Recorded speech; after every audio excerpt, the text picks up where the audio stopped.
sedikit rintangan nih, rintangan duri-duri ya, sepertinya duri-durian. Gimana ya kira-kira lompatnya nih? Oke, 1, 2, 3. Ah, gagal lagi kita. Kita salto lagi. Ini sepertinya harus 2 kali salto nih. Ini ada petunjuknya teman-teman, ada petunjuknya. Yang belum tahu cara main ini ada tanda panah. Kita tekan B ya, B ditambah dengan A. Ini supaya kita sampai ke ujungnya nih bro. Kita coba 1, 2, 3 kita jalan. B A. Berhasil nih bro masa, kita berhasil. Kita coba naik lagi. Ini gimana ya? Kita coba jalan. Naik. Bagaimana nih? Naik. Oke, betul kita suruh ke kiri nih. Kita jalan ke kiri.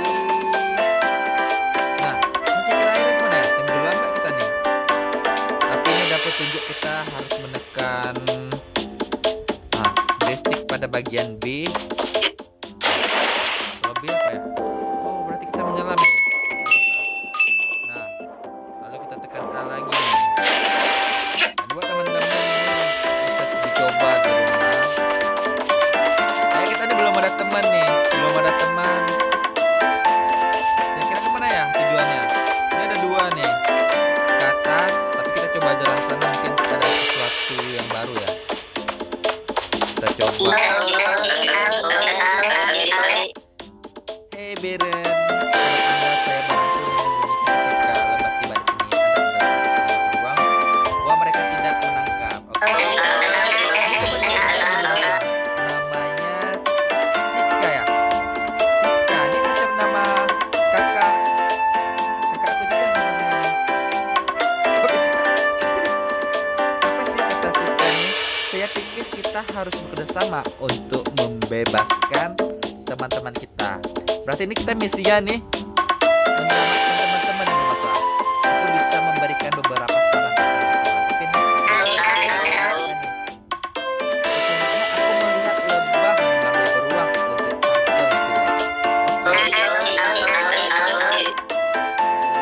Untungnya sih platform yang melarang kita berkomunikasi. Jadi kita pergi membebaskan mereka nih belum ada. Halo Sika. Kami kemudian bisa pergi ke lembah bersalju. Kami juga bisa menjelajahi padang pasir Bimot. Oke, kita jalan lagi. Kita udah masa nggak sendirian nih, udah masa ditemani dengan adik Izan nih. Adik Izan lagi nonton nih bareng teman-teman bermasta. Kita coba jalan lagi. Kita kemana ya petunjuknya nih? Nggak ada petunjuknya nih. Petunjuknya ini panahnya ini nih yang ada di jalan. Kita coba jalan. Kita lompat lagi.